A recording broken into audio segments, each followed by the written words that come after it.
It's time to explore the world according to Glenn. I'm Kevin Jacobsen. Glenn Close is my favorite actress, and this show is all about exploring the career of one of the finest actors of her generation. Each episode, I'll be joined by a guest as we dive into one of Glenn's movies, TV shows, or stage productions, going chronologically through her career, discussing her performance, and assessing the project itself. And today, we're talking Glenn's performances in the mainstream comedies The Wilde Wedding and Father Figures.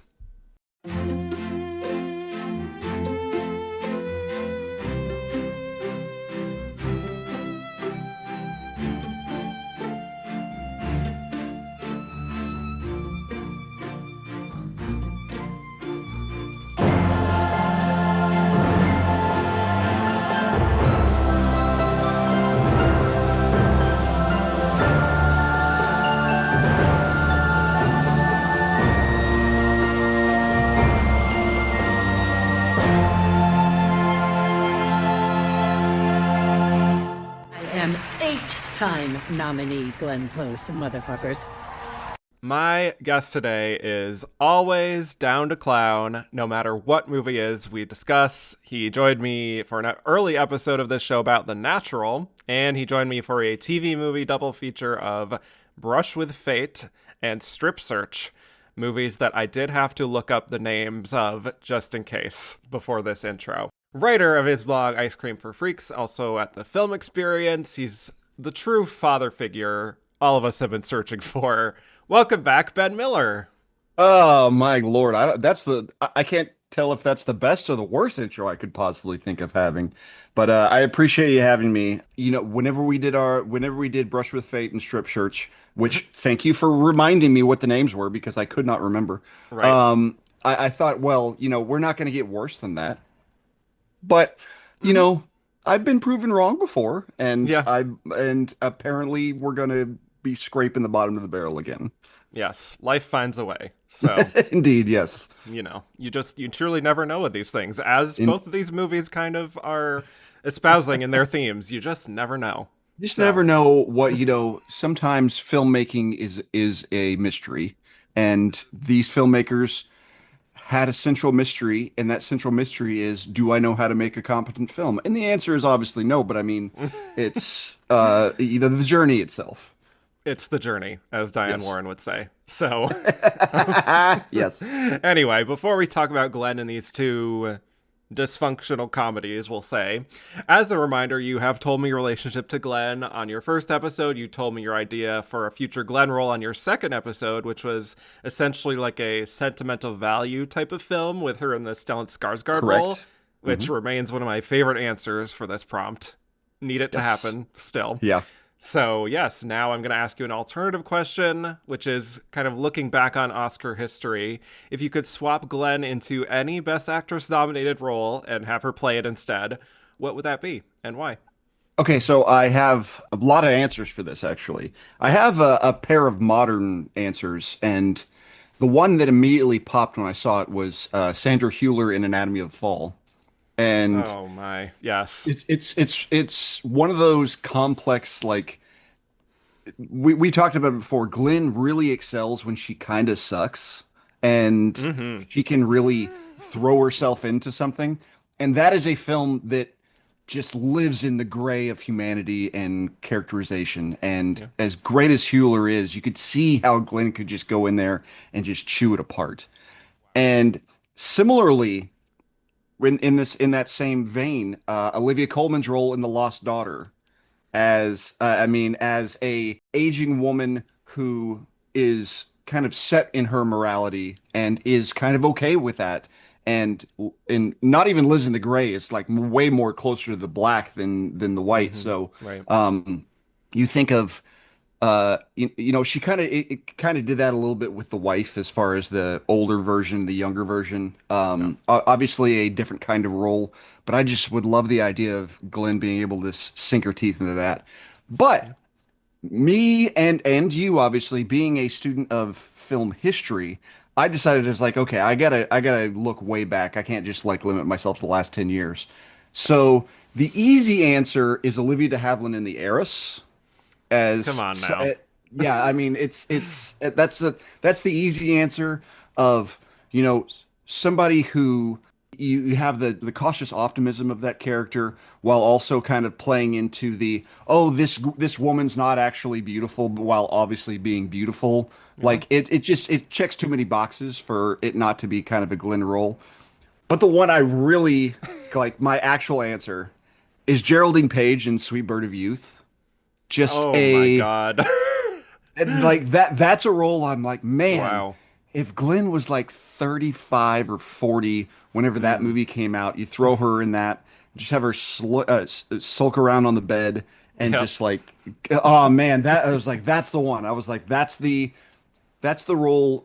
That movie kind of makes me mad just because of how little the movie actually cares about Geraldine Page compared to everything, all the other shenanigans. And you're like, no, no, no, go back to Geraldine Page. She's so good. She's Like, the interesting one here. Yeah. yeah, go back to that room, go back to that bed. I want to hear her. And the movie just keeps floundering around with whatever Newman's doing. But I mean, like, Yeah. that's my actual answer. And I think it's like, man, Glenn just had the chance to see, like, Mm. how many times in the last, 20 years has she had a chance to really sink her teeth into something and everybody have a chance to see it and go, holy moly, this lady is so talented. Right. Wow. What an excellent answer. All of that. Starting with, I do love the kind of niche that you've put her in of like casting her in these sort of European kinds of roles of like Yes, the Sentiment of yes. Value and the Anatomy of a Fall kind of thing. She has that Scandinavian flavor and coldness that she Yeah, could tap into. So I love that. Obviously there's a history with Olivia Colman that I sure. immediately bristled a little bit, but I still Yeah, think that is a yeah. great role for her. Obviously, she can easily do something like that. We've talked last week about how she had a weird niche around this time of like playing a lot of women who have interesting relationships with children. Yeah, So, yeah, yeah, it's that could be an interesting one to slot in there as well. yeah. So, but yeah, those old Hollywood ones, I mean, I could just picture her marching up the stairs with that look on her face at the end of the movie so clearly, Yes, yes, and So I and, love and that. Montgomery Clift banging away at that door and going, yes, Mm-hmm. and you're just so happy. Yes. I'm trying to think of like who the analog to Montgomery Clift, like a, I don't know, like a Robert Redford is coming to Yeah, mind. I'm just thinking of a yeah, natural again. But yeah. yeah, I don't I know. get it. Yeah. But That's yeah, it's a fun exercise to be like, yeah. I would if they said, "Hey, we're going to remake The Heiress." I'm like, I would be throwing every ounce of my power against to have that not happen Yeah. because it's like we just don't need to do that. Yeah. But yeah, it's always a fun exercise. Yeah.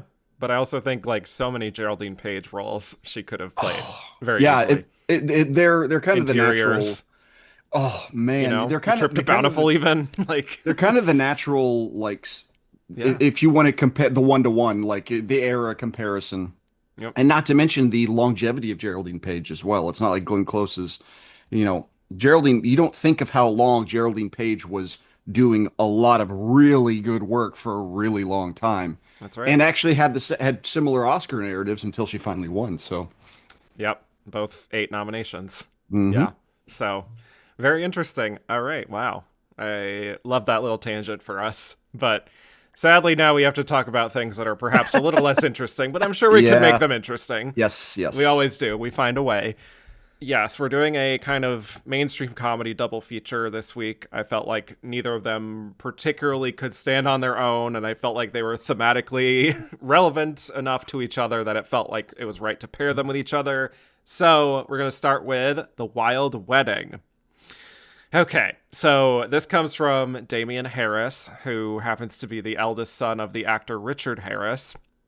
And his mother is Elizabeth Reese Williams, a socialite who had relationships with other prominent men like Rex Harrison as well. So a big time Nepo baby. Also, he is the brother of actor Jared Harris. So yeah, big showbiz family. But Damien said in an interview that the film was influenced by his parents' relationship. And as he said, they had a not so good marriage, but a very good divorce. And he thought that that had the makings of a potentially interesting movie. And the film largely centers on that dynamic to a degree, about the messiness of love and whatnot. And as Glenn said in that same interview, she said, "I think it can be very hard to have really good, long-lasting relationships. What attracted me was the overall wonderful story. I thought it was very funny and human and real, and I thought it was very cool to be in a romantic comedy at my age." So, yes, romantic comedies have not been Glenn's forte outside of playing a handful of smaller roles in films like Le Divorce and 5 to 7. The closest you could even say to her as like leading a romantic comedy is Maxie, all the way back in 1985. But also, another part of the appeal for Glenn to be in this is her fellow cast members, such as John Malkovich and Patrick Stewart. This is a big reunion for her with the two of them. Of course, she had starred with John in Dangerous Liaisons and also briefly shared the screen in Mary Riley. And she was opposite Patrick Stewart in The Lion in Winter. And there are more Glenn reunions here, which we will get to later, perhaps. But The Wilde Wedding follows Glenn as Eve Wilde, hence the name, a movie star who is preparing to get married for the fourth time, this time to an author named Harold, played by Patrick Stewart, who has hair in this movie. So an uncanny valley to the max. Deeply disturbing, yes. So on the weekend of the wedding, Eve invites her whole family to her estate, including her children, whom she had with her ex, Lawrence, a fellow actor played by John Malkovich. Lawrence comes along too, leading to some kind of, reconnection between him and Eve. Harold also brings his daughters, and there's plenty of dysfunction to be had with everyone together in this one place, with Eve's granddaughter Mackenzie, Grace Van Patten, filming the wedding for a documentary and getting various guests' opinions on things. And the conflict arises when it becomes clear that Eve and Lawrence still have a connection between them, and a rather shocking incident happens in the middle of the night that threatens to ruin the wedding, but it's not what you think based on how I phrased that. So, Ben, The Wilde Wedding. Was this a wild, good time for you? What were your thoughts on this romantic comedy, in quotations, and on Glenn's performance? So 90% of this movie is everybody being drunk, high, and horny. Yep. While being as boring as possible. Like, I don't know how, like, everybody is so horny in this movie. Everybody is DTF across the board. And it is just the lack of interest or narrative propulsion on anything is really impressive. It's like impressively incompetent filmmaking. Yeah. I liked it a little better than you did, but I did no way like it. And I think the sole reason I liked it a little better than that is because, like, Glenn Close and John Malkovich are kind of bringing the goods in every scene, and they have really awesome chemistry together. And still got every time they're on screen, I'm like, where's this movie? Whatever this is, this needs to expand. And they keep, their little sojourns off to the side. And it's like, hey, look, Jack Davenport's making cake. Like, and then, hey, Peter Facinelli is in here, like, banging every woman possible in the sidecar with a dog in the sidecar. And then Grace Van Patten is somehow not Kaylee Spaney and not the 9 other women I thought she was in this movie. And and then Patrick Stewart's daughters show up, and I was like, oh, was that Grace Van Patten? No, it's another girl. No, they kind of look the same. And it's like, hey, Jack Haven's here. Like, it's all very, like, whiplashy as far as what is happening. And it's so quick and stupid and unfocused. And then anytime Glenn and Malkovich are there, you're like, okay, here we go. We got something. They go do something else. And then back to that. And it's just, it's a very unpleasant experience for a movie that's barely an hour and a half. And, but the whole time you're like, man, why don't we have more Glenn Close and John Malkovich together? I was thinking the same thing the whole time. But yeah, first of all, like I said, like, I just want to say how surreal it was watching this movie and seeing all the different connections from Glenn's past movies and shows.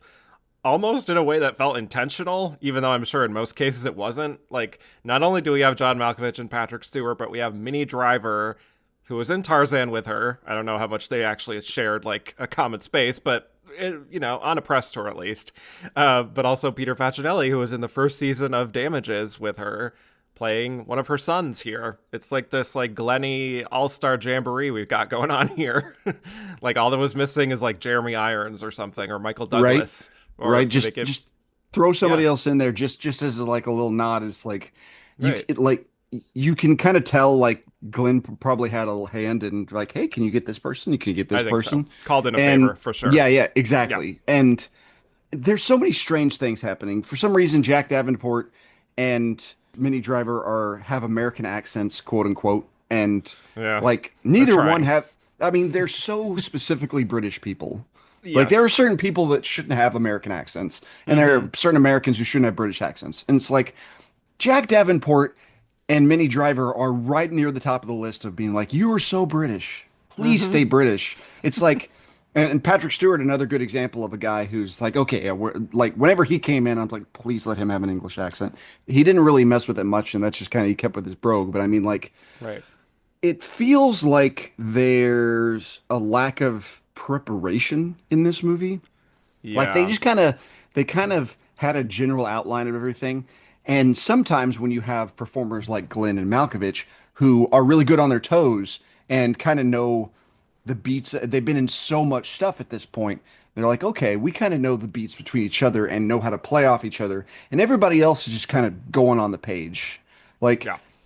Noah Emmerich, a actor I consistently enjoy, is completely superfluous in this movie. He's trying to track down this woman he sees in the first 2 seconds, Mm-hmm. and I don't know, was that even resolved? That just never. No. And there's no No. resolution to that, and he doesn't even do anything besides trip over a sign he put up, and Mm-hmm. yeah, the Davenport of it all, Mini Driver lip syncing, all the like, it's all Oh my God.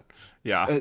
yeah, all the whatever Facinelli's doing, his job is essentially is like I'm gonna be the handsome slut of the group, but Yes. then he's like, oh, I want to make a movie with my mom who's in retirement, but that never resolves either. It's just a Not at bunch all. of it's a bunch of Also, he has loose these ends magic mushroom chocolates. that everybody eats, Of and yeah, course.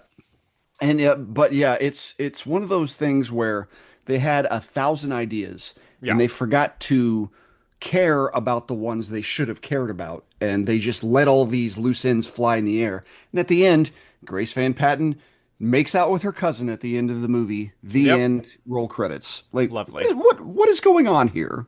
To what Like end? Yes. yes, that is a to what end? Like it's a That's really very how I felt as the I credits mean rolled. truly the Yeah. whole time you're just like this is all so pointless. Mm-hmm. Yeah. It felt like he didn't want to kill some of his darlings. I'll say that. Watching this. Oh, ching. Yeah. Yeah. Yes. So, but look, it must have been fun for Glenn and like a real joy, hopefully, to be working with these people she's worked with before, having fun. It seems like, with all due respect, a relatively low lift for her and the rest of the Yeah, cast and such. yeah. This does feel like her equivalent of like a book club kind of like Sunday matinee movie, which is kind of fascinating that she hasn't actually done one of those like a lot of her peers has, those kind of movies. But Yeah, yeah. yeah, this was not an enjoyable experience watching this. Maybe I had a little more fun with this than the other movie that we're going to talk about today, but Yeah. I mean, that is like so painfully not a Glenn movie in any way, so that's tough. But this, she's at least kind of the lead. Like, yes, it is an ensemble comedy, but it all kind of does revolve around her, and there is a lot of merit in what she said about wanting to do kind of a rom-com at her age. And one great thing about this, and even Father Figures too, is that it never feels like either movie is kind of shaming her character for Yeah, it's being true. older and sexually active, or for being someone who has married multiple times, or whatever the case may be. It's pretty chill about that, and neither film goes for like the obvious sexist jokes or ageist jokes about that, which for me was refreshing. But Yeah. other than I that, yeah, and the whole time you look at I always look at Glenn's kind of like career and go, man, that lady will is not afraid to take a paycheck role. yeah. But I look at this and I'm like, probably wasn't paid very much for this. It's No. like, and I was like, but at the same time, like, I really think this is just she signed on to the idea of a romantic comedy, the idea of Malkovich being back together. Right. Patrick Stewart be there. Like a lot of it's going to be nice outside. We're filming in the summer. Right. It's probably like a 20-day shoot. It's in New Like York. It's not even far from her home, so that's yeah, probably a big part of it. like the filming itself is probably fine. Yeah. And at the same time, even the impact of this movie, which is completely and totally anonymous that I've never heard of until you brought it to brought it to me, it seemed like one of those things. It's like, this is probably one of the more anonymous films with this caliber of cast. Yeah. I mean, and you can kind of if you kind of look at Damian Harris's entire filmography, you're like, okay, I haven't heard of any of these. Like, Yeah. and me and you are deep in film stuff, and we still have not heard of Exactly. these. So, Right. it's not surprising that these things are the appeal, the reason she got there, I get, and it's probably pretty anonymous in her career. It certainly didn't hurt anything. It's not one of those things where, some talk to like gross out comedies where Hmm. somebody will do something and you're like, they made Glenn Close do that. That's not here. She's Right. very respected in this movie, which is, like you Very said, a revered. nice, Yeah. revered. Yes. Hmm. The thing that I really liked about this movie when I was kind of like cautiously optimistic was probably the first 10 minutes when Grace Van Patten's doing her like overview of like how we got here, Yep. and they incorporate young Malkovich and young Glenn Close in like Yes. paparazzi photos and all I this kind of know. stuff, and I was like, man, they're nailing this. Whatever of everything they're doing this correctly. The And Photoshop of it all. the Yes. Photoshop of it all, but I mean, it's like, oh, remember what But Malkovich looked young? right. Yeah. No, totally. Yeah. That was definitely fun to see. I actually did. I felt like I recognized some of the Glenn photos themselves Yeah, from like yeah. press shots, but yeah. Other than that, pretty rough to sit through. I'll say there is for me like such a forced sense of fun and wacky hijinks that I found myself fully on the outside of for most of the runtime. I mean, I Totally. was reading some reviews, and like the one from the New York Times described it as soulless, and I could not agree more. Like, there is this odd lack of self awareness, I think, to the movie and how awful so many of these people are. And how self absorbed they could be, how grating their personalities are. And it kind of like is forcing comedy by putting those forces against each other, but I don't really come out enjoying all that much of it, even when it's actors I generally like. Yeah, And yeah.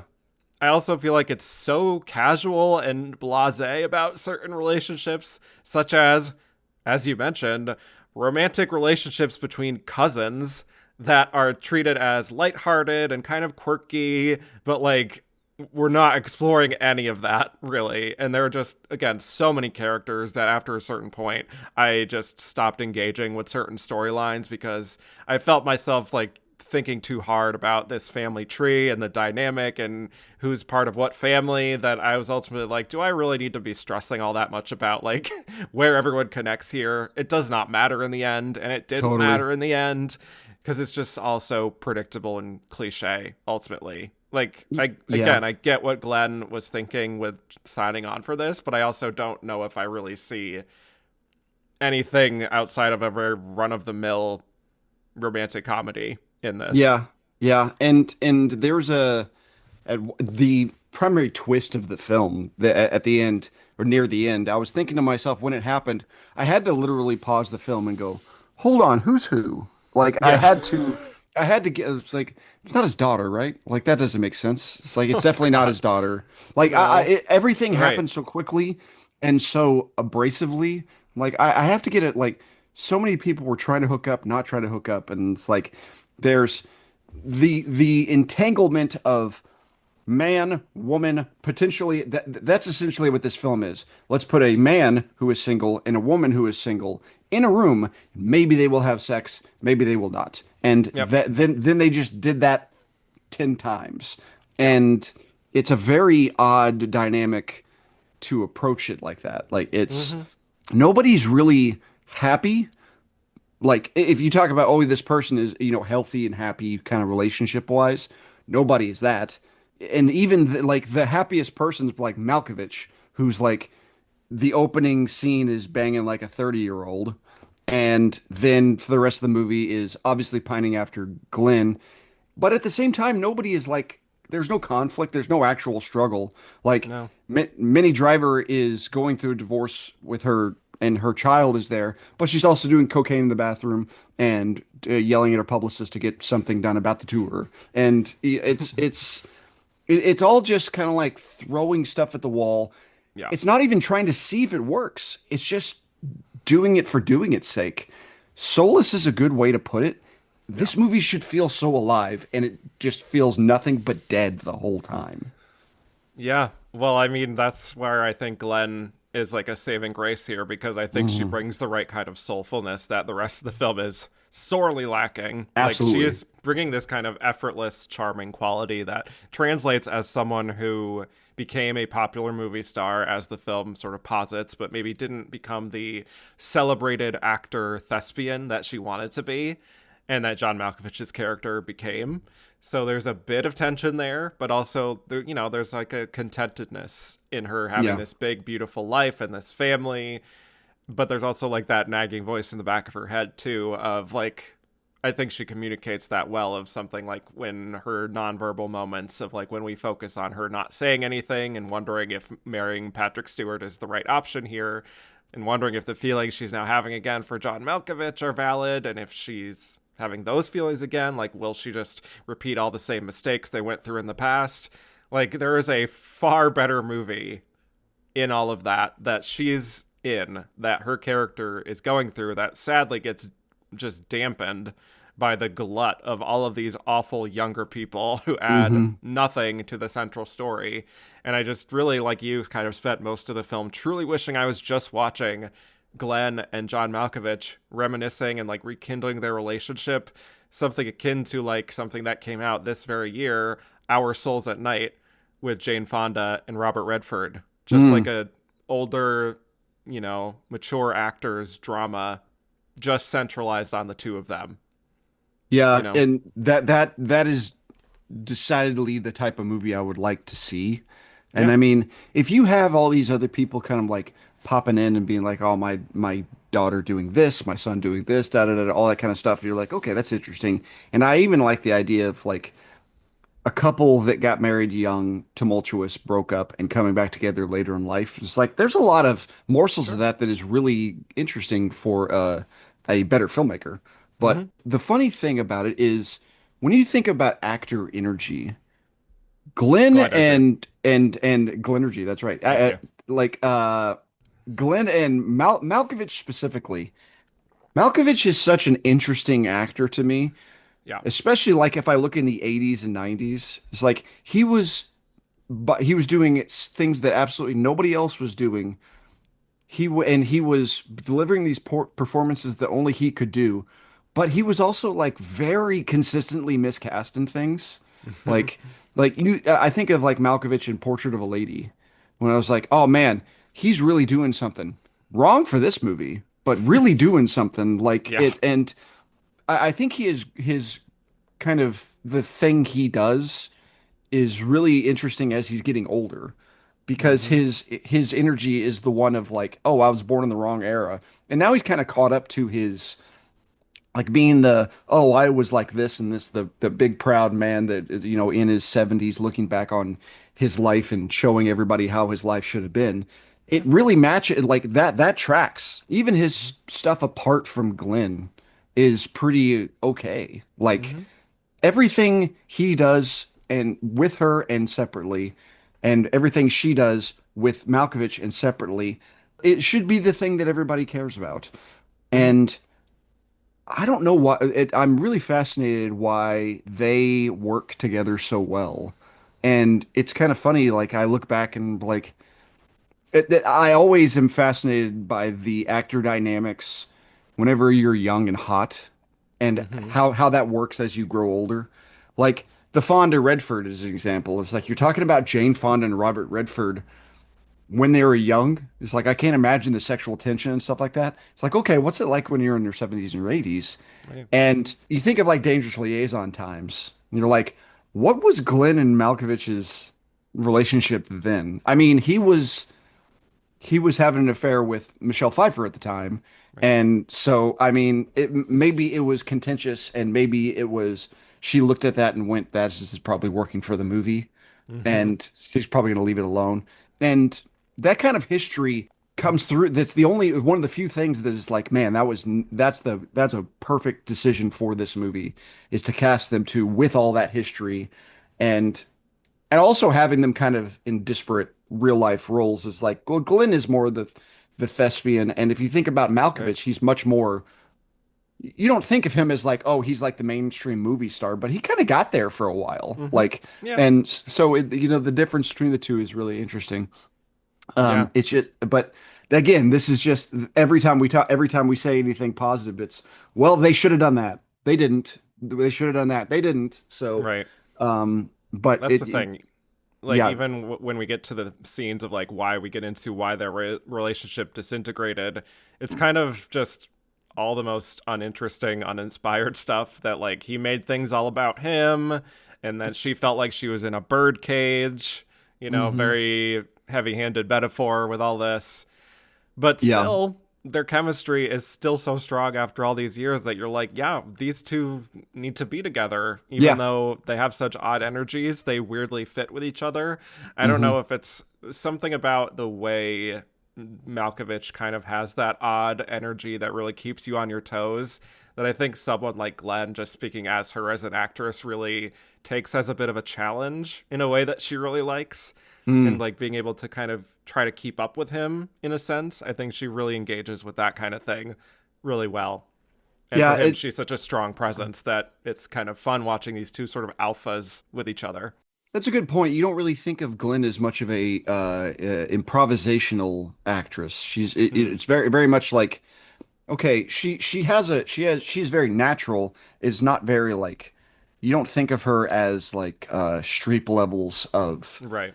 of like measured and be like, this is what it is. I have making this decision. I'm not going to deviate from this. She's like, okay, she'll have a general outline of it and kind of flow with it, not really something where, oh, I'm going to feel this and I'm going to explore it.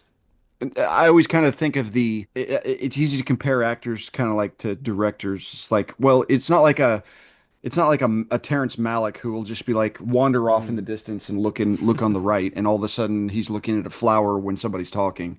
sure. It's like it's much more focused than that, but she's not held down by Mm, those conventions. Like, right. and it's one of her more. I appreciate one of her better laid back performances. You see her like 101 Dalmatians probably being the best example of her having a lot of fun Yeah. and really relishing something. But this was like, it's like, yeah, I'm having fun, but I'm also just chill. Hmm. Like Yeah. she's the only, that's probably the big thing that Malkovich and Close do in this movie than everybody else. They're relaxed. Everybody else is like tension, and it's not even like, oh man, what's gonna happen? It's more like, why are you like this? Like it's Yes. like a Very like, that.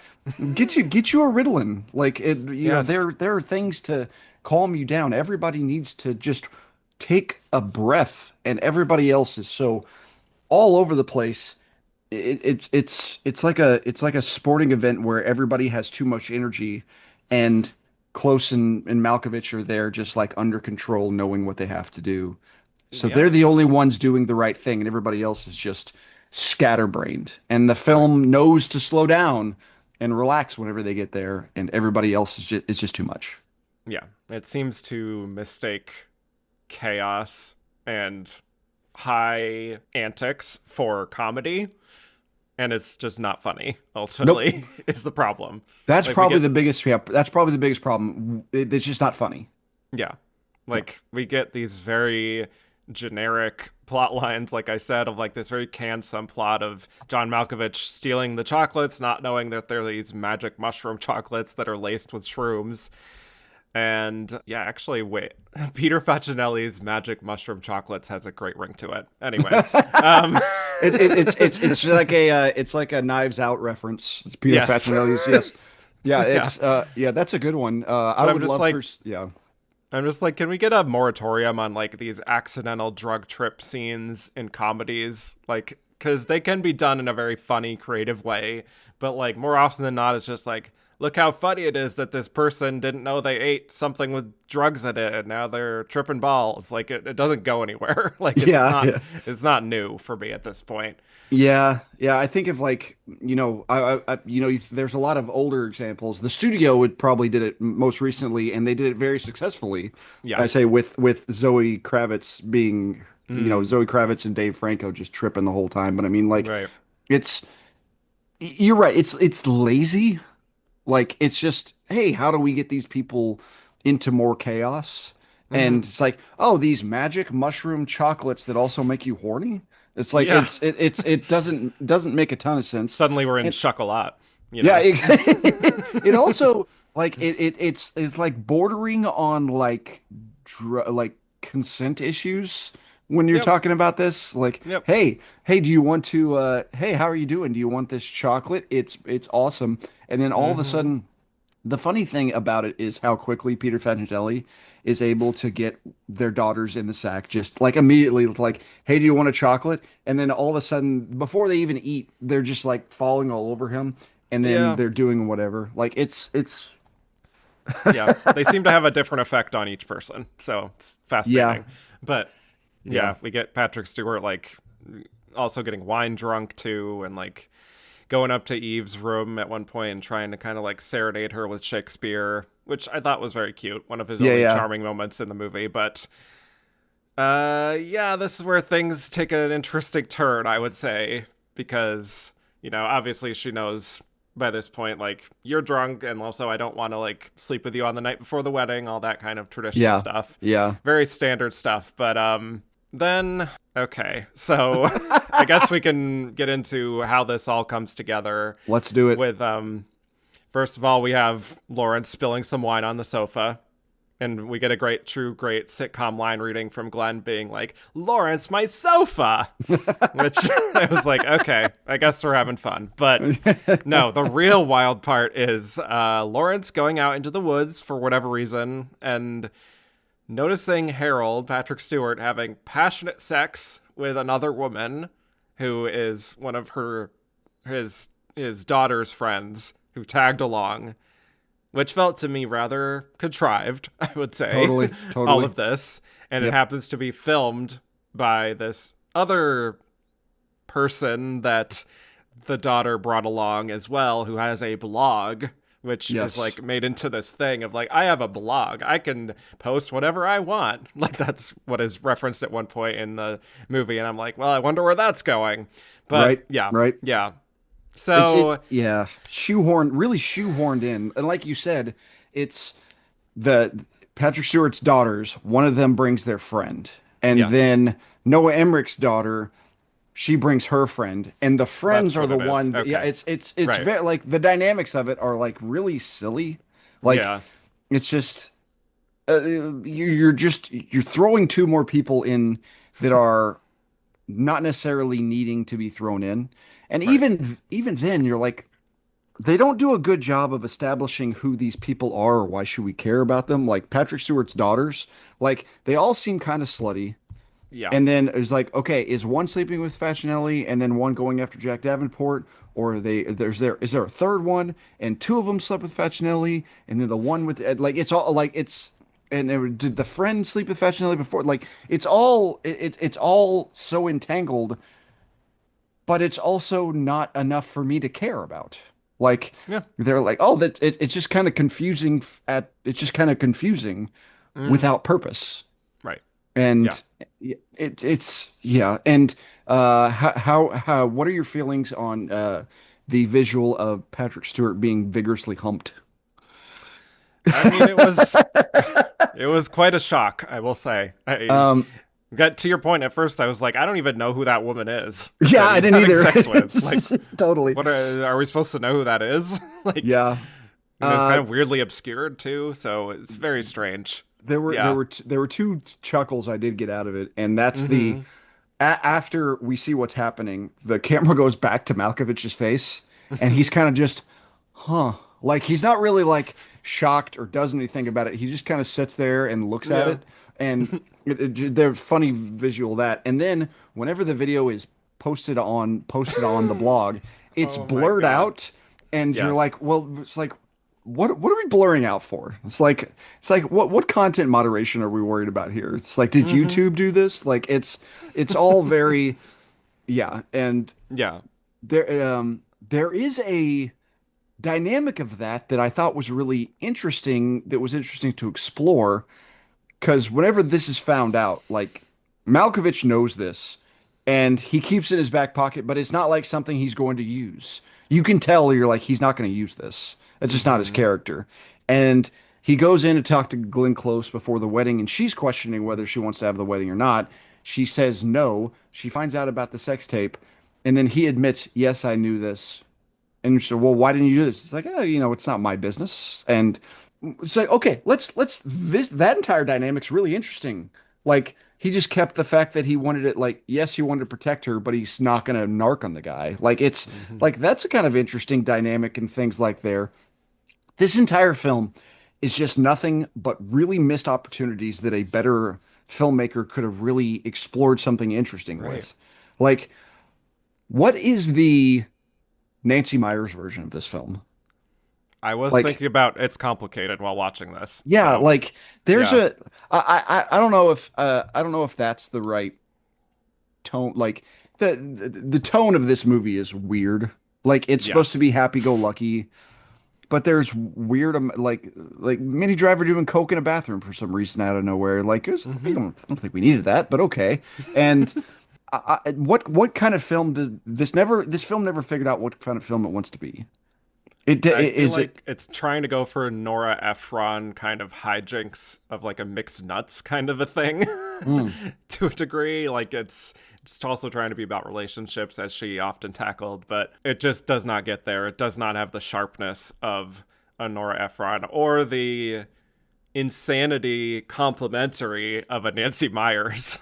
yes, yeah. So it's like, And another movie where people get high and make silly decisions. So I mean, yeah, yeah, right. I mean, even that is, there's at Mm-hmm. least comedy out of that, and there's just not really any comedy out of this. Right. Like, and this film is filled with things where I'm like, man, let's have that. Let's take this. This is such an independent movie. You could tell this needed a producer. This needed a good producer. Yes. And it's like, Hollywood doesn't nail it, but occasionally a producer being on set and going like, no, we don't need this. It's like, don't do Mm-hmm. that. Like, Yeah. and occasionally that works for mainstream releases. And since this was so independent, the guy, it sure seemed like everybody had carte blanche to do what they wanted to do.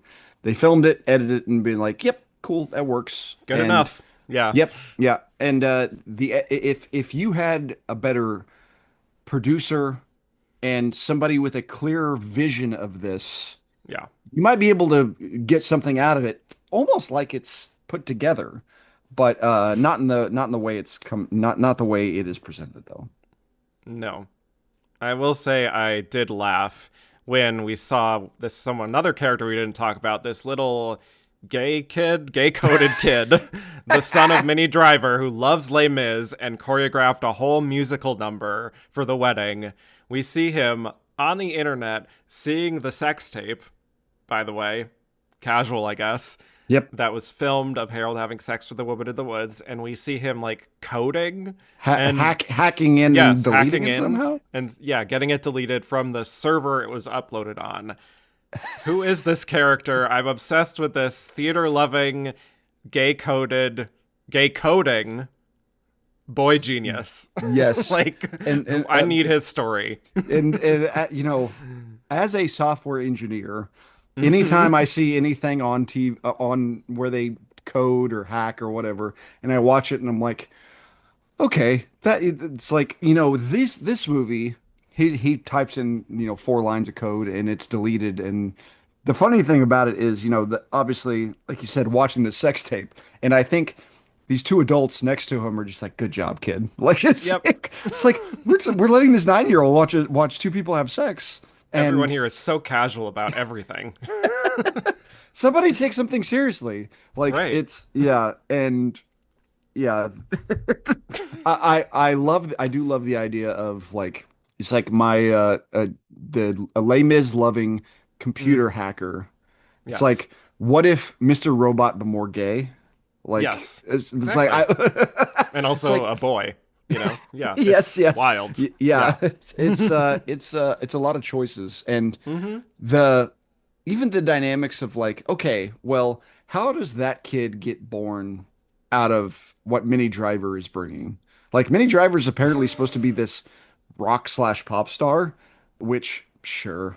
And Yeah. then and his dad is some Latin coded named person somewhere, but he's like a little white blonde waspy kid. Like No, it's yeah, I got nothing on it. Yeah. yeah. So who knows what's going on? And that's another thing. Going into it, I'm like, oh wait, so Jack Davenport's not that guy's kid. Okay. Yeah, Is that's it? what I mean. And there's like At a certain it's point, I just didn't bother keeping up. who Like, cares? Yeah, right, exactly. exactly. Exactly. So Yeah, yeah. What a real mess. interesting choice. Yeah. Anyway, the wedding is naturally called off. Harold drives them off with his daughters, but everything's all set up for this wedding, and Lawrence, John Malkovich, makes a big to do about, like, hey, this is all set up. If anyone wants to get married, it's all here. And it leads to what we're all kind of expecting, which is after all this time reconnecting, he proposes to Eve. I do love Eve on her balcony as he does this, and how everyone just claps when she walks out to the balcony. I saw I that was too, gonna. yeah. That is the correct response when Glenn Close walks out onto her balcony. Yep. I will say so. But I found it oddly touching, just on like a metatextual level in this moment, the way that he kind of talks about him being younger and dumber in his youth, and kind of like reconnecting here made him realize things and how we're all living in the present. I don't Yeah. know. I felt the history there, and it's again all due to Glenn and Malkovich and what they're Yeah, yeah. bringing, I you know. agree. Yeah. But yeah, she agrees to the proposal, and they get married just like that, which is quite a gag, I imagine, for the other guests. And like we don't get any commentary from anyone else about how they feel about their divorced parents getting together in the case of their children. Yeah, So it's just like you said, everybody's so casual about everything. And it doesn't make yeah, sense. Why are you so casual about this? Like, have at least a little bit of an opinion about something. yep, And it's like, oh man, this is prime for conflict. And it's like, yeah, but we're not gonna yeah, it's prime for conflict, but we're not gonna bring up any of that conflict. yep, So and yeah, it's like, hey, we're at this big wedding where our parents are getting remarried, who and it's are they? I would imagine I was sitting there going like, man, if I'm one of those kids, and it's like, well, yeah, they're getting remarried now, but you know, yeah, their dynamics are such where it's probably never going to really work out and all that kind of stuff. So, hmm, but it still was nice. Like, and the wild wedding, the quote unquote wild wedding, lasted a grand total of 10 seconds. yeah, Hilarious. Like, it's false like advertising. they get married, it's over, and then they move on to like even at the end scene, like with them together, you're like, Yeah, okay, well, this isn't the wedding. They're not dancing, they're not having like it's just they're just hanging out and be like, we're gonna be together, right? And they're like, yep, cool. yep, Roll all right, credits. yep, Now it is yeah. it is nice to see them together and like actively engaged together and but still, like it's like as you said, to what end? To what end? Yes. Yep, yep. Also, like the whole documentary thing kind of just like Oh is man. introduced in the beginning and then it comes back at the end. Like it's completely forgotten about mostly in the middle. Yeah, And yeah. then she comes back in with her little commentary, the granddaughter, and is just talking about how, like, hey, all my whole family is singing this song, Tempted by Squeeze. And it's like they think they're singing like it's the circle of life or something, but this is a song about cheating. Anyway, my Yeah, yeah. family's crazy. Anyway, off to go fool around with my cousin in the pool. Like, And the whole time, so the end credits of them in the pool, I kept laughing because the actors very clearly were told, "Okay, get in this pool and make out," and that was their direction. yep. And it's like, okay, well, there's no like there definitely wasn't a scuba instructor. There wasn't definitely a scuba Mm. guy. They're just underwater. It's like, okay, Casey, 1, 2, 3, take a breath, go under, make out. Okay, you got to pop your head back up. It's like it's very messy and Yeah. uncoordinated, and That's love. What can you say? You know? And you know, for the entire thing about like, oh, he's my cousin. I kissed him last year. And I'm complete like if you put that kid, if you set him next to me right now and had his face looking at me in a shirt that said I was the cousin from the Wild Wedding, I still wouldn't know who the guy is. I'm completely face blind to him. He's Yep. just a skinny, and also at different points, like adults are like, "Hey, I want to bang the 17-year-old." Like, Yep. whoa, whoa, whoa! Why are we so Mm-hmm. casual about that? Let's not do Yep. Oh that. yeah. So, Even Minnie Driver, who is this girl's mother, is joking with her at one point of being like, hey, it's, like whenever you go out with him and you have his babies, they'll have 15 fingers. I'm like, why are we so casual about this? indeed, indeed, like it Yeah. doesn't make a ton of sense why Yep. everybody is so okay with this just like dynamic. It's like, Les cousins dangereux. yeah, there are these are the Yes. liaisons of our dangerous. Like Yes. it's yeah, it's a film that knows the history of these characters, but isn't it willing to explore like them as actual people. Right. Like No, they're not real not at all. people. It's so odd. Such an Yeah. odd energy for this film. Yep. But Thank you. I Thank you think for bringing it to me. you're so welcome. I'm so glad. I felt like you needed this movie in your Yes, life. I did. I Really did. Yeah, much to learn from the Wild Wedding. So so much. Yes. I have nothing else on this movie. I think we've exhausted it. But did you have any other random observations? It's I always love seeing Jack Haven anywhere, and Oh yeah. anytime they're on screen, I'm just like, yeah. And I think I'm the only person who was like way into Atypical, and they were really good in that. And but yeah. Besides that, pretty anonymous film that if it wasn't for this podcast, I definitely would forget that I had ever watched it. Well, good. I don't know. I don't know how to respond to that You're not, really. yeah, you're not wrong. You're not wrong. Yeah. Yeah. Yeah. My only other thought was anytime Minnie Driver sang, I found it really funny for some reason. There's just something about the way it was filmed, like it was giving like Glee for me. Totally. Just like Totally. whenever it just looks so artificial, the way they suddenly have Absolutely. this like studio ready vocals. There's an excellent Letterboxd review of somebody was gonna write about this movie and it was gonna call it "It's a Nice Day for the Wild Wedding," and then they started singing the song and they essentially threw their hands up and were mad that they made the joke before he was able to. So Yeah. I get it. So that just about sums it up for you. Yep. Yep. All right. Well, let's move on to our other film for today, which is Father Figures. Woof. Woof, indeed. Okay. Well, Father Figures started out as a hot comedy spec script called Bastards, written by Justin Malin.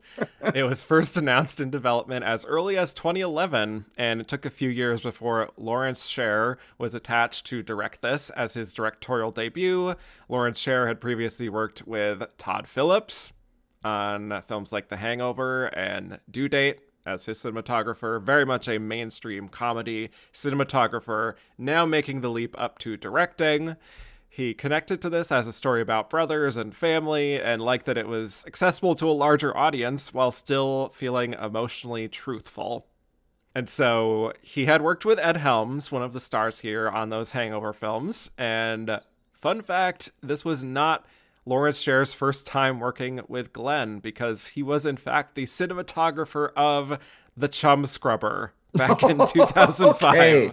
So many Okay. reunions, so many reunions. Yes. But yes, bet you didn't see that coming. But I did not. yes.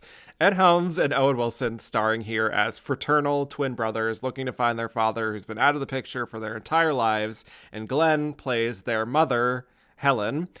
And as Lawrence said in an interview, he said, I don't think people necessarily think of Glenn as a comedic actor, but I just remember all the roles I'd seen her in for years and years and thought, of course she'll be fantastic, and she's going to make it really grounded, and she's going to find the truth in every scene. So that explains her casting, but As I said, Father Figures follows Owen Wilson and Ed Helms as fraternal brothers who never knew their father, growing up with Helen as their single mom.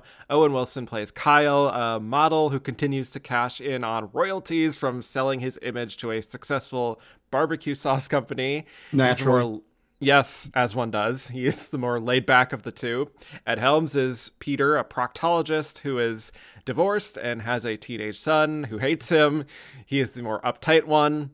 And on the evening of their mother's wedding, she comes clean to them about their father and reveals him to be none other than Terry Bradshaw, the legendary football player. So they set out on a road trip to meet him, but when Terry, playing himself, says it's not possible that he's their father, he points them in a new direction as they continue all over the country to find the truth, eventually meeting characters played by J.K. Simmons, June Squibb, Cat Williams, and eventually Christopher Walken. So, anyway, Ben, Father Figures, what were your thoughts on this one and on Glenn's decidedly shorter performance here? Oh my gosh. It's there are comedies. There are a lot of comedies, mainstream Hollywood comedies out there that have just never worked. And they're unwatchable. They're just dumped on various places. Weirdly, for a film like this is I have never met a more $5 Walmart bin movie in a long time. Like Yeah. it's like Father Figures. I remember when this came out, and I remember the kind of like the bastard spec script was like, hey, this is kind of like a hot commodity. And Mm-hmm. then it got made, and I saw the floating head picture of the poster, and I'm like, Oof. okay, this is awful. This is going to Yeah. be bad. And Mm-hmm. I avoided it specifically because it's like there's no chance this is going to be good. And then I started watching it, and I realized, boy, this is so much worse than I possibly imagined it could be. Poor Glenn in the middle of it, like as soon as she's like, whenever she started talking, whenever she says the F word as a verb, it did make me Mm. chuckle a little bit. Like Yeah. she's not the kind of actress you expect to be like cursing a lot. And whenever Mm-hmm. it happens, it kind of like takes you aback. But Sure. at the same time, you're like, okay, well, like she's like on board with what they're doing. Like she's not like half-assing this, which pretty much everybody else is. This Mm-hmm. is the phone it in level of movie that I've ever seen in a long time. Like whenever when the movie was over, I said, it's like, okay, I'm gonna try to like as just exercise. What did I like about that movie? It's like, okay, weirdly, Cat Williams was okay in it. Like, I don't know why Yeah. like Cat Williams was like the big take. It was like he was actually pretty solid. Like Ali Mm-hmm. Wong's kind of funny at times. Like, but at the same time, I've heard your feelings on Ed Helms and Yes. I have a the lot to say. the character and characterization of his of what he does in this movie is so misjudged and so devoid of what this movie needs. It's the fact that he is the central character and the way he presents it, the way the film presents his character, the way everybody interacts with his character, it's just nearly unwatchable. And it's like this guy sucks. He is not very fun. He's not sympathetic. Helms is doing nothing to make him interesting. The film never really makes him interesting. And like there are things I have seen Ed Helms in that I think he does well, but whatever this is, like this isn't it. He's almost teetering like towards like being a psychopath. Like it's taking it a Mm-hmm. little too seriously for a comedy like this. It's like, man, where did they decide to land here? Like he decided, I guess he had enough juice following the Hangover movies. He's like, I'm gonna make a choice. That's my guess. I'm gonna make this choice, and that choice ruins the film. And Yep. anything else that they could have had from this film was lost with air. And then when you bring in Wilson and his decision to be kind of the laid back, goofy one, which was another misguided choice. It just everything clashes, Mm-hmm. and it's just so the Wikipedia entry of this says it was poorly received by critics who called it devoid of energy or purpose. And I think that is the good way to put this. It's like Yeah. you have all these famous people doing absolutely nothing for no reason and just painfully uninteresting and unfunny. Yes. Well said. Uh, this movie also, to me, feels like such a relic of another time in so many Absolutely. ways. It does feel greatly influenced by Todd Phillips's brand of male, straight guy comedy, but that style is sort of smushed into this kind of earnest story about brothers who never knew their father and Yeah. struggle to get along and have real pain and emotional turmoil going on in their lives. And Hmm. it feels to me like the script and the direction are completely at odds. Like, Completely. Yes. completely. I think I prefer the more sincere, earnest side of it, even though it feels like Lawrence Sher does not have a very sure hand in directing those more serious moments compared to the broader comedy bits. Hmm. And yes, this is where I will just say about Ed Helms. I'm not a fan of Ed Helms. I think his style of humor is extremely grating. This kind of like simmering rage thing he does, I never find funny. I don't find it relatable. I think he does better when he's not relying on shtick and that stupid grin he has. I just hate so much. I hate it. Nothing against the guy. I think I've heard that he's a good guy. Him as an actor and as this screen persona is like the exact worst kind of indulgence that he gets into that I absolutely hate. So this was Yeah. a real struggle for me watching this. As you said, he is our lead, even though it's a two-hander. Yeah. Owen Wilson, I feel like, is kind of just giving the same performance he's given in dozens of other films before this. Nothing groundbreaking here. But yeah, it's just another film where I feel like there's nothing going on here we haven't seen before. I think there's also like little to no chemistry between Owen Wilson and Ed Helms as a comedic pair, let alone Yeah. as fraternal twin brothers. I would never have guessed that. Like that, they seem like they just met. Yeah. Yeah. It's a film like very hastily put together. And you can Mm-hmm. kind of tell that like road trip films in general, I imagine there is an appeal to road trip films and the famous people you can attach because you can essentially fit around their schedule. You can Right. have the one-on-ones with the two leads. If you get the two leads, you can have them go wherever the availability of said schedules are.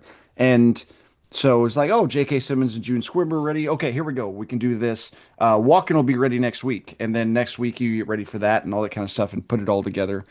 And yeah, that's the sincerity is the part that never really made any sort of sense. It's like we need to go like super goofy, and then the film like gets really sentimental Yeah. on Painfully so. on certain parts. And I had made the joke to you that I was going to wear glasses and then I was going to take them off to this point because I don't actually need them. And which that so Ed Helms' character wears glasses. He gets punched. It's like, sorry, I broke your glasses. Like, it's fine. I don't need them. It's like you've been wearing them this entire movie, and that is the work of a psychopath. And Yeah, totally. how is this a thing that like everybody's just like okay with? I was looking at Ed Helms' filmography, and I was like, okay, if you don't like Ed Helms, what's the Ed Helms movie that works? And if you're talking about broad comedy, if you don't like what he does, it's not gonna work anywhere. But have you seen the film Together Together? I have. And Okay, that's where I did prefer that version of Ed Helms, I will like it's say. it's all sincerity. It's all Yes, like the sincerity part without the silliness exactly. and like the earnestness and all that kind of stuff really works, Hmm. especially whenever he's like that's a weird performance because like he's never really coded as being gay or straight or anything. He's just kind of like I and it's a guy a man who wants a baby Hmm. and Yeah. and but he plays it so straight. That's what makes it work. This he never lands on any sort of characterization. Like his entire identity is around this guy who he had built up to be this person to like as it, nobody acts like a character in this movie. My joke was, why didn't they throw three other famous actors in there to immediately say, "You're my dad," without having a conversation to discover very quickly that they're not. Like, there's no investigation. It's just like, oh, hey, he's my dad. Nope, you're my dad. And just immediately going back and forth. And it's like, I don't know why they didn't try to land on Ving Rhames being their dad for a little bit, but Yeah. just for the sake of the comedy. I mean, and I get the energy from what Owen Wilson is doing, and I'm not enjoying it, but I understand like he's done these things before and he gets it. Like Yeah. he knows what kind of movie this is, Oh yeah. and he's nice and relaxed and laid back. Even though I don't really he what he does isn't very funny in this movie, but Helms is just so astute and be like, this is all about me and how this defines me as a person. And he sucks as a dad for no real reason. And like him being a proctologist is not really much of a answer. Like it's like, oh, I look at buttholes all day because my dad died of colon cancer. It's like, okay. Uh, it's Yeah. like, All but that. It just seems like it's meant to like emasculate him or whatever, and it just seems lazy to me. it lazy is a good way to put it. It's a series of lazy choices. Yeah. And but you know, who are we to question Oscar nominated Lawrence Sher to That's um true. but when I looked that What up, the hell? Sure. I got Yes. I got a nice little chuckle out of this one. And you know, the fact that you know this, A like you chuckle said, like the Joker would give, you could say. oh, exactly. Yes. You know, yeah, Yeah. the death bells, the birth of the Joker. Um, I mean, I mean, he would do that like right after this movie. So, Joker. So, that movie has more actual comedy than this one does. Like I would say so. Yeah. that, like the comedy in this movie is essentially around Ed Helms and Owen Wilson being in a room when a very famous man talks about their mother's sexual prowess. Correct. And there are you know there are slight chuckles out of that, like hearing Ving Rhames talk about the mouth on that woman is does have some Yeah. funny Sure. parts, but then you kind of step back and go, they're talking about Glenn Close. That feels wrong. Like Yeah. It and does. like I said, hearing her and Harry Shearer talk about say the F word as a verb is funny, but it's a one note joke, and this film is trying to be more than the one note, and it never gets there Sure is. anywhere close. Yeah, Yeah. Yeah, I think Glenn is good enough here. Like, she has a few funny moments in the beginning, but then she completely disappears until about 15 minutes left, which, by the way, does this really need to be like a nearly 2 hour movie? oh Like, no, no, what are absolutely we not. doing? Really, you know? But she finally shows up again at the end and gets to do a little bit of something of substance, which I think she does pretty well at, but it's, again, just not a huge challenge compared to even a lot of what she's done in this sort of fallow period between Albert Nobbs and the wife. Even on Yeah, that level, this feels like beneath her, but it's also another case where I do just enjoy her like playing this role of a woman who's meant to be desirable or at least very sexually active in the past to the point that it's plausible she had relations with like all of these different men like across the country. yeah, yeah, yeah. Again, it's kind of fun because she's never been the great beauty or the supermodel type in her career, and only a few times has even been shown to be like sexually adventurous, we should say, which would be like a Fatal Attraction kind of thing. But there's a Sure. very negative association with that there. So I do think, you know, I like that she got this and that it's like plausible just based on like how she plays her with this nice sort of easy charisma and a confidence that she could, you know, pull Terry Bradshaw and others back in the day. Like, it's not outside the realm of possibility, I would say. So Yeah, I yeah, did think and of like other actresses who could have played a role like this around this time, and I did think primarily of like a Mary Steenburgen. I feel like she's someone who's played roles similar to that I think, and especially in comedies, you know. yeah, and you know, I think of like a modern day Jane Fonda. I've been like, Yeah, oh, somebody who is like you sure. buy as the sexual adventurer Yeah, back in the day, and now she's like older and being like, but you know the Glenn being here is such a uh I guarantee it was like the directors were like, I can't believe we got Glenn Close. yeah. It's like I'm sure. and Yeah, and and they look at it all and go, hey, this this is really gonna ground our film. And yeah, for all this, the hour and 45 minutes before that, the last 10 minutes, Glenn is really trying to land the plane. She's she trying sure her is. absolute best. And Mm-hmm.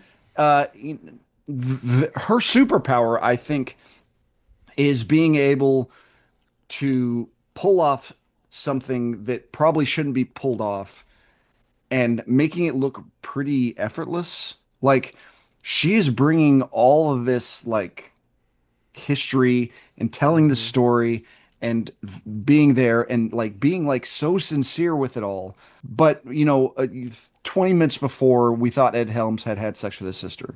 And like that Right.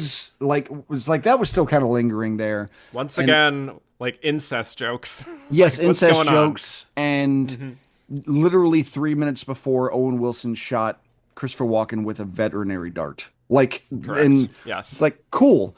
Mm-hmm. Like, there is that.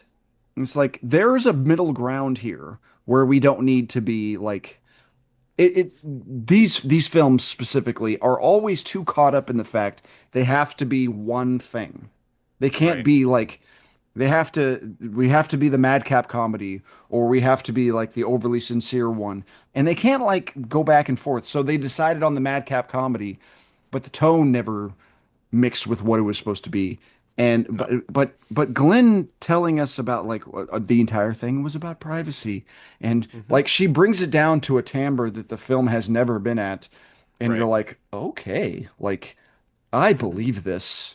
And then we're back. Then all of a sudden we're on when Maui or Hawaii or wherever the hell we are, and they're telling babies about having sex. So I mean, it's Yeah.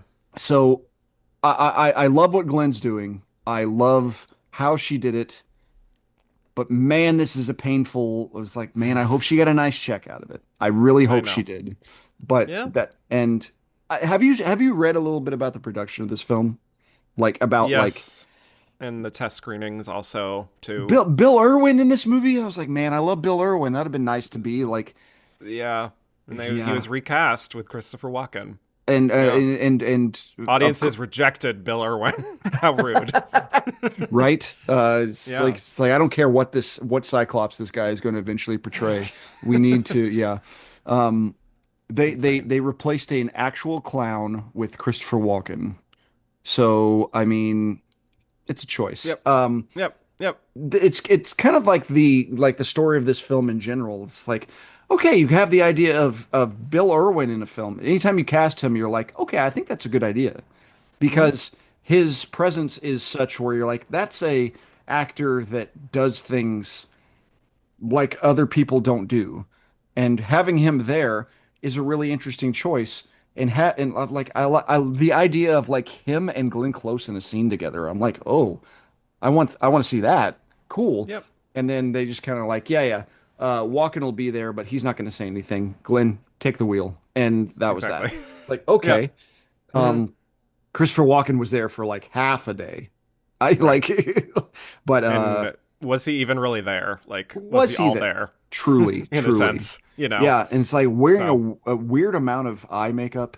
Like yeah. whenever Yeah. I saw him, I was like, why is he so there? And but it was like, okay, Mm-hmm. maybe the excuse to get Ali Wong in there, and the implication that Ali Wong is having sex with Christopher Walken, Yep. slightly terrifying. So, yeah, Yeah. whatever. Whatever.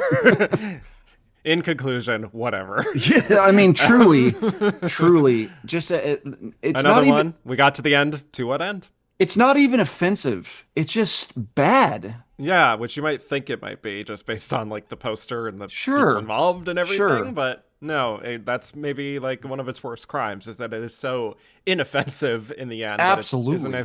isn't even good at that It doesn't aspect even, of what it could be. it doesn't So even take a chance to do anything.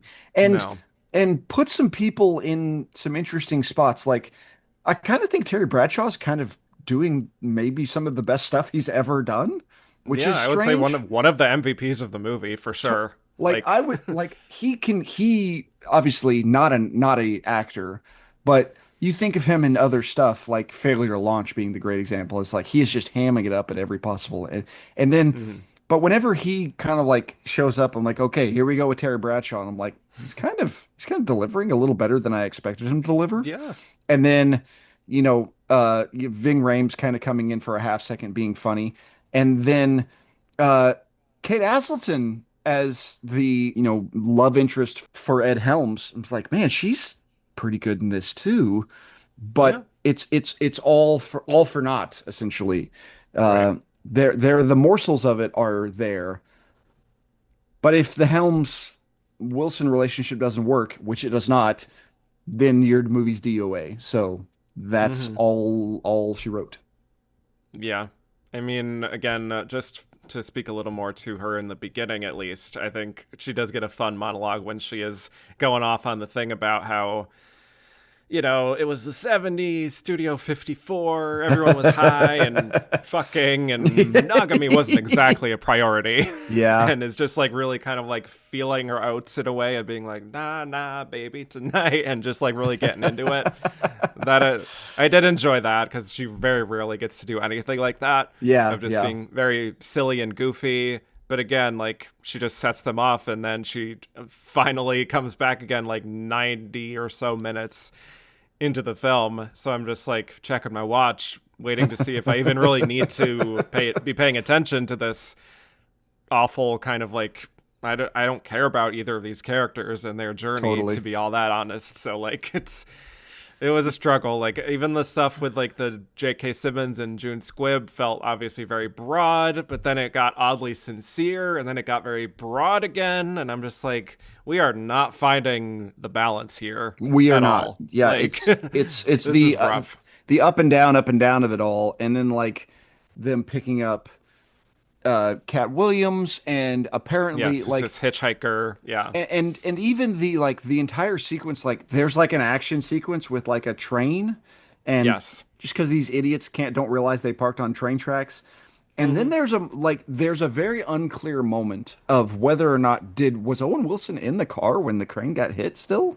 Yeah. Like There is it's a like death gag, yeah, and really. then and the death gag is like, but did he get out of the car or was he actually fine or what, or did he like did the train get hit by a car and it's Right. like he's okay? Like it's very unclear Hmm. on any of that. Very And strange. then he punches his brother and he's like, "Oh man, yeah, he hit me with the car." And he's like, "I can't believe you saved Cat Williams over me." And it's like, "Well, I mean, you are an adult, but it's yeah, it's Yeah. it's all odd placements, bookended by Glenn overperforming at each time. Like the start, she's Right. good. Like you said, every time she says fucking, and Hmm. then Harry Shearer going, yeah, yeah, pretty much drugs and fucking, like just very matter of factly, Yeah. is was nice. But then the movie just Sure. doesn't care enough about her. There's no respect for this character. It's just like she slept with a lot of dudes, right? Yeah, good She's a times. plot device, Yes, ultimately. totally, Yeah, totally. Yes. exactly. She is Yep. not really her own person, even though she's trying to make her that in the No. end. Yeah. But yeah, she gets another reunion moment with her and Christopher Walken of Sarah Plain and Tall trilogy fame. And the Yeah. Stepford Wives, let's not forget. They're Of also in the of Stepford Wives course. together. Of Yes. course. So I'm sure it was fun just hanging out with him and his rather low energy in this. She definitely was picking up the everything, really, between Yeah. the two of them. But yeah, she really goes into this whole thing about how like actually what really happened was 1975 and she was doing outreach for women in bad situations, and that there was this young pregnant woman she developed a special connection with, and this woman died in childbirth giving birth to the two of them, meaning Helen is in fact their adoptive mother. And I mean, it is wild to me how it suddenly becomes like a much better movie as she's delivering this lovely speech to them about their past, like, and it's bringing the history, like you said, and the Totally. emotion. Yeah. Maybe it's also because I was bringing my own baggage to it, like, because I was thinking of her role in Garp, her very first Okay. film Yeah. role, where Yeah. she plays like a nurse who attended to people in bad situations. And when she even said that the birth mother's name was Jenny, I was like, her name was Jenny in Garp. So that was like, I feel like I was probably the only person who's ever seen this movie who made that connection. But that felt like, oh, that's kind of nice. Yeah, But yeah. and bringing, the same, kind of along the same lines of like the things that she is saying, like if you think about that Garp speech, the things she says in that speech should be horrifying, but she Yeah. brings it with such calm sincerity that you're Yeah. like, oh, cool. Yeah, there's a guy there with a brain injury and his boner was there. So yeah, you had to jump on that and have a baby. Like Yep. it's like whenever you write it down on paper, you're like, no, that's insane. Mm-hmm. But Glenn is able to massage it in such a way where it relaxes the audience and allows just like, okay, cool. This character believes it. So that's okay. And Right. and in this case, like that little clip, if you clip that out, like if I've seen that clip before the rest of the movie, I'd have been like, okay, this movie's a little different than I was expecting it to be. But Yeah. unfortunately, that the movie never matches that energy. Like Yeah. they had that, and they're Mm-hmm. like, man, we got something here. And then the entire rest of the movie is like, how do we get to that point? Exactly. So Yeah. all That's for the thing. naught. Right. Yep. But yeah, as she says, she should have told them earlier, but she was scared of hurting them or losing them or whatever. Like, again, she is bringing so much that I almost felt embarrassed that, like, so very little else around her is up to her level. That I'm just like, Yes. she is doing, like, all the effort in this group project. And everyone else is just like, yeah, I'll let her do it. She can do it. She can ground it for us in an emotional truth. And she Yes. does. Yes. But It's again, yeah. for what? For what, really? Sadly. This is the to what end Glenn gets married double feature. Exactly. Yeah, Yes. right. And I mean, the last part of the movie is just like these brothers have developed an app together now that's like commodifying Cat Williams' hitchhiker character's little wisdom about the universe, Yeah. Yeah. because I guess that's the note that we all wanted to end on. Yeah, And and even like if you it's so funny, my mind was so scattered with it. I was like doing the economics of it, and they're like it's like 3.99 every time this they download the app, and it's been downloaded a million times. I'm like, okay, that's $4 million minus development or whatever. It's like it's not like you're like raking in the dough. It's like it's not like you're sitting on a gold mine here, and yeah. it's like and that's probably that lost its lure really quickly. And back whenever we used to pay for apps, and Mm-hmm. those days are gone. Like, and it's Yeah. where's the model? Where's the movie now? Where the brothers are trying to commoditize like a subscription based model of the universe telling you how to do things. Exactly. So Yep. yeah, yeah. And they got really into crypto or something like that. Like it's yeah, Oh yeah, yeah. it's all very silly and all purposeless and I'm glad Glenn looks like she's really comfortable sitting on that chair at the end. The funny thing about at the end, who everybody's there, it's like Ed Helms, his son, his new girlfriend, Owen Wilson, his wife, and his twins, and Glenn Close, but Harry Shearer's not there, who she just married. Oh, I don't think I I even was noticed that. I, That's so I funny. didn't think about it until it was like, well, Glenn's there, but where's Yeah. her new husband? Like, so it's yeah, Wow. it's a lazy film Mm-hmm. that Glenn brings too much to. So, good Yeah. for her, but the story of her life essentially in career is her bringing the goods when it doesn't deserve it. Yeah. Exactly. And I just wanted to note the very last line of this movie, in case people are curious, is Cat Williams looking at the camera and saying, "By the way, the Illuminati is real." Sure, Cut to sure. credits. Yep. I'm a little life imitating art, as Cat Williams interviews has have Yeah. shown these days. Exactly. But like, really, what a beautiful note to end on for this story of brothers.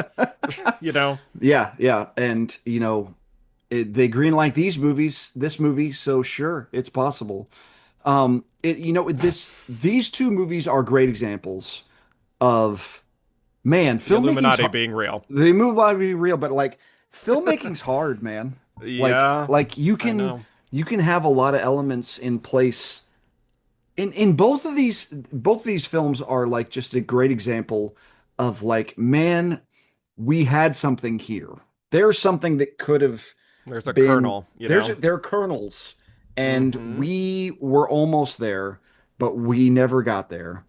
Yeah, And they did not pop. they did not pop exactly. And it, that what makes really good filmmakers really good, because they can make all this chaos and kind of mold it to what it is. Like you think of the not to give Woody Allen the credit, but the Annie Hall being what it was filmed as and then what it came out as. Right. So I wonder how much the editors screwed up in the bays of these two, just because it's like, oh, it's easy to make these easy jokes as opposed to like some sort of connection, you know, the film connection or something like that. And it's like, Yeah.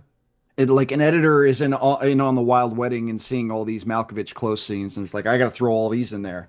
It's like, oh, but what's Facinelli up to? And it's like, okay, well, like keep focused here. And same thing here. It's like they had the Glenn stuff, they let it breathe, and then let it all that stuff go. But the rest of the movie is Ed Helms doing what he's doing. So it's a combination of, movies are hard to make, and the fact that they are ever good is a bit of a miracle. Yeah. Very good point. I mean, it is movies like this that make us appreciate the good ones when they come around and Totally. have a great tonal balance. Hmm. Especially I think is like especially a miracle Yeah, when it absolutely. goes like I even think of something like a One Battle After Another and all the different tonal shifts in that movie and how seamless I would say that they are. Yeah, yeah, absolutely. And you can really just appreciate the invisible editing and all of that. So, anyway, that's a positive twist on this. So, Yes, yes. well done on that. Yeah, So, yeah, I don't got anything else. I assume you don't. I do not. No, sir. Yeah. Well, let's talk about the release of The Wilde Wedding first. So, the film was first released in France at the Deauville Film Festival on September 5th, 2017. It then got a September 15th release by the fine folks at Vertical Entertainment, and it was also released direct to video at that same time. So, Ooh. I could not find any reported box office data. It got negative reviews with mostly Yeah. complaints about the cast being wasted and feeling like there were too many characters, things we already kind of discussed, Yeah. so Yeah. didn't get any award nominations. So, what would you say happened here? Why did this sort of fail to come together and fail to connect? Bad timing more than anything else. Yeah. I think, this is a pandemic movie that is caught, Mm, like, if this movie was made in 2019 and they had some planned release in late 2020, and then COVID comes along and they dump it in June on streaming, they might find some little bit of there might be like an audience for it, just because yeah. it put it in front of people's faces because they're desperate for anything. Mm, So this feels like a movie that's like, hey, remember this one? Oh, cool. Like, yeah, this is, you know, a laid back time, people outside. It also feels kind of like a COVID filmed movie. it Like really does. it like Yeah. it got everybody in a bubble One and location. Yep. one location, threw them on a beach and Mm made that all work. Like you can see a COVID version of this film. hmm. Mm hmm. But it just there's nothing there to cling on to. So I get why it is what it is. But like I said, if it's released 3 years later, people might actually have seen this, Yeah. and I you think so. know, people at home watching Dangerous Liaisons for the 10th time, being like, "Hey, this movie," and then it has gets a little something there, but just nothing to. I'd never heard of it before. I can't believe it. It didn't get any sort of release of any of any circumstance, just because Right. you would think with this cast there would be something there. It just didn't. So I get why it didn't go anywhere because it's not a good Yeah. movie. There's that. Yeah, I think it had aspirations that it really couldn't live up to Yeah. ultimately. I think it's clearly trying to be like a Nancy Meyers movie. It's sort of trying to be like a Nora Ephron movie at times, like I said, but just doesn't have that sharpness or the very idiosyncratic charm that those movies have. Like again, speaking to what we were just saying, it speaks to the kind of brilliance of those directors like a Nancy Meyers who can somehow kind of bring all of that different energy together into its own thing because there's a foundation of like a perspective I think ultimately that really grounds movies like that, whereas this just doesn't really have that because it's so scatterbrained that it's And hard to really and I mean focus. the architecture porn's already there. Like that's a nice Yeah, house. we Um have Nancy Meyers at home. yes, exactly.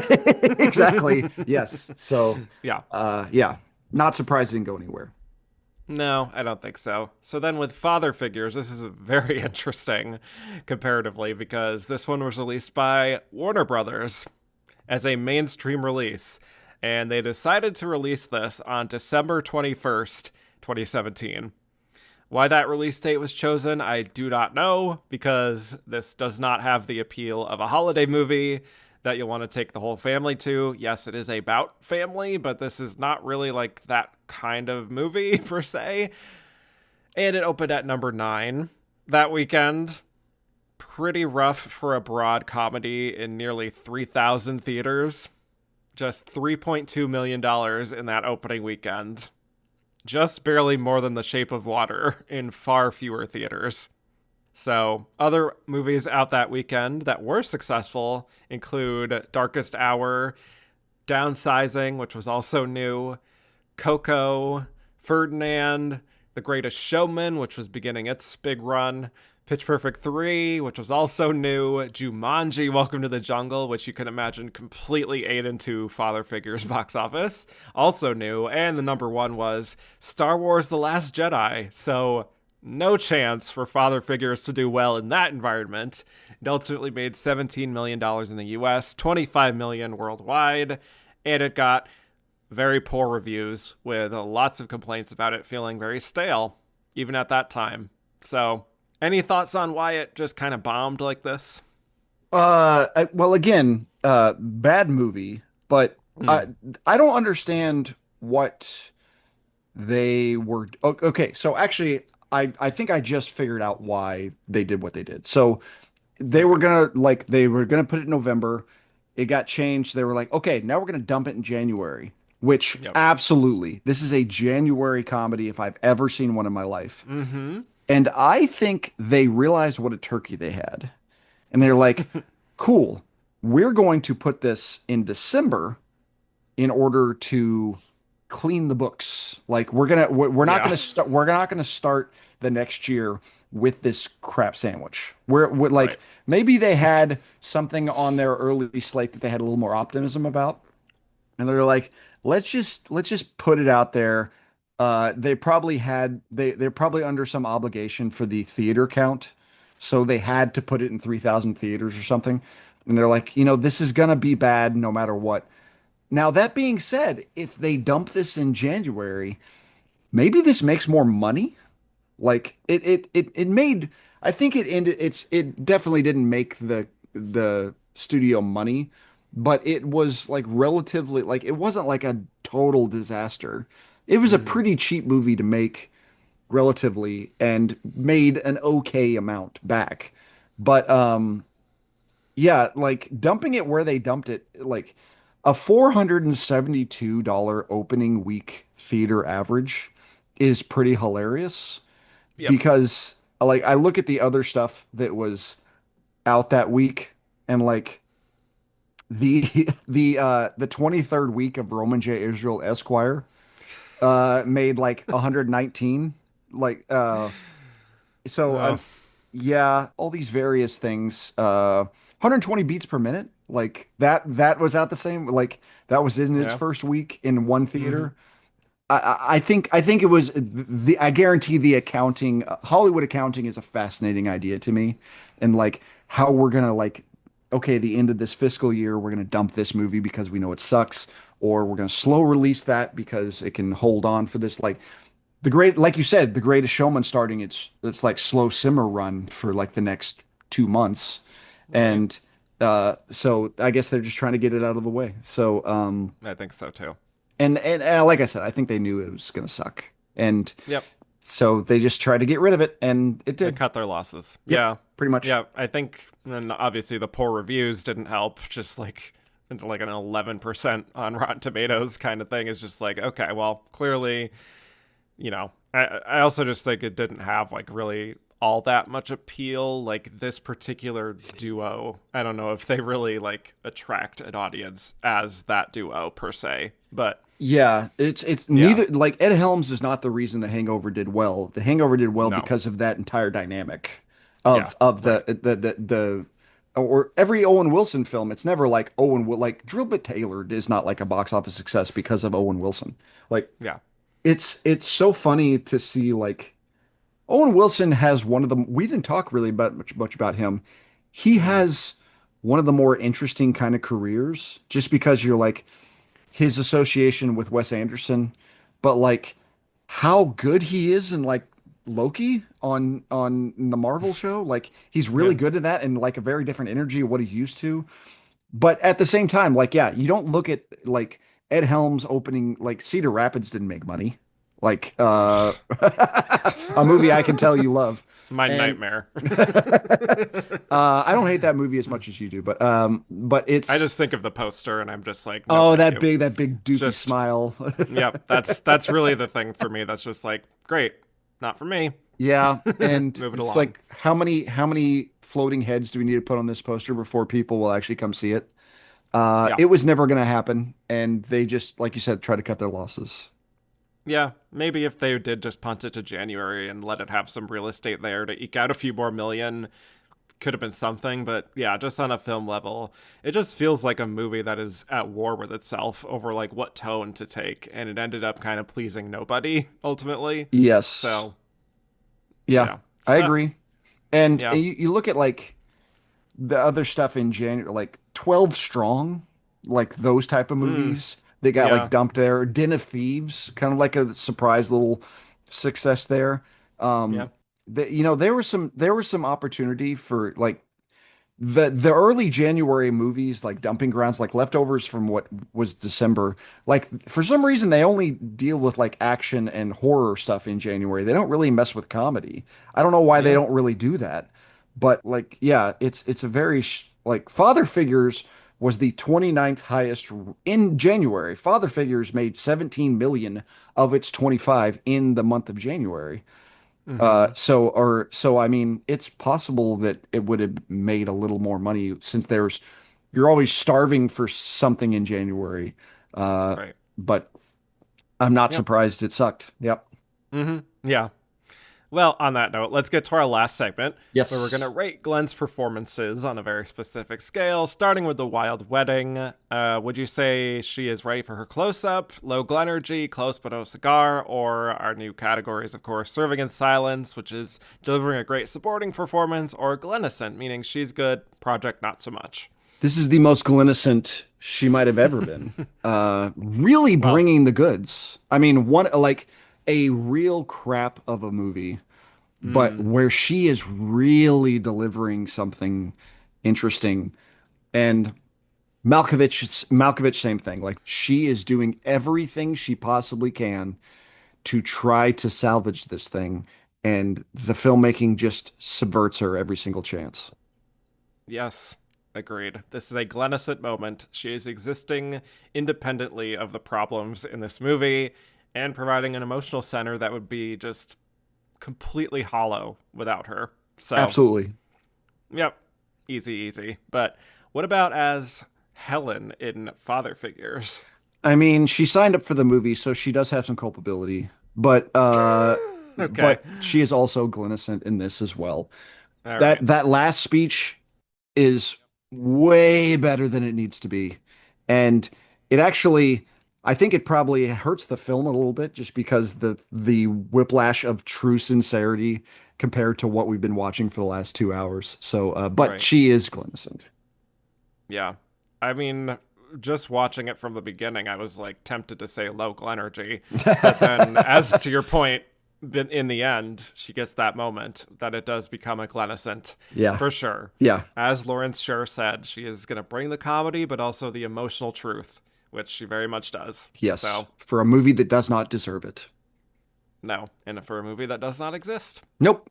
Nope, it does not. So, Ben, thank you for joining me on this final pit stop before we venture into what we've all been waiting for next week with The Wife. So, yes, you've ended this journey of this fallow period of the 2010s for her. Thank you so much. I mean, congratulations to you for getting there. Like to It was a long road. to having to get Yeah. through the drudges, and you're like, okay. When you decided to do this podcast, I guarantee there's a lot of it is like, yes, we get to talk about The Wife and we get to talk about 101 Dalmatians and all these kind of different things. And then whenever you got into these type of things, you're like, oh crap. Like Yep. we have to talk about father figures. You're not wrong. Yeah, so I get it. But yeah, thank you for having me. It's always a pleasure to have Yeah. be able to talk about these type of things with you. Thank you so much. Yes, you truly can adapt to whatever movie I throw in front of you. So I appreciate it. I'm the Mikey from Life serial of films. It's like tell Ben he'll watch anything. It's There you go. and Yeah. I'll take it. No, I appreciate it. You're reliable in that way. So Yes. yeah, where can people find more of you on the internet? I'm on Blue Sky, Letterboxd, and Twitter at nebisben, Instagram at neb.isben. Somebody stole my name, so I have to, Rude. adapt as possible. My website is icecreamforfreaks.com. That's where all my writing is, all my podcast appearances. I'm the David Thewlis of podcasting, after all. You can find my writing on the Film Experience, In Session Film, Cinema Scholars, all over the place. Yeah, I'm very available chronically online, unfortunately. But thank you very much for having me. It's just always Thank so fun. Yes. Where was David Thewlis in either of these movies? I'm just gonna say what that. what a good question. Every time he's in a movie, I tell my wife that he's the Ben Miller of films, and she just rolls her eyes at me. So yeah. Well, I think that is very funny. So Thank you. I Appreciate love it. that. Yes. Anyway, thank you all so much for listening. You could find me at Kevin_Jacobsen on Twitter and Instagram, just Kevin Jacobsen, no underscore on Blue Sky. You can listen to my Oscar-themed podcast, And the Runner-Up Is, for coverage of every single Best Actress race. That's And the Runner-Up Is on all platforms. You can also go to patreon.com/andtherunnerup is for early access to these episodes and bonus episodes of And the Runner-Up Is, such as my A Woman Rob series, plus a newsletter every Monday.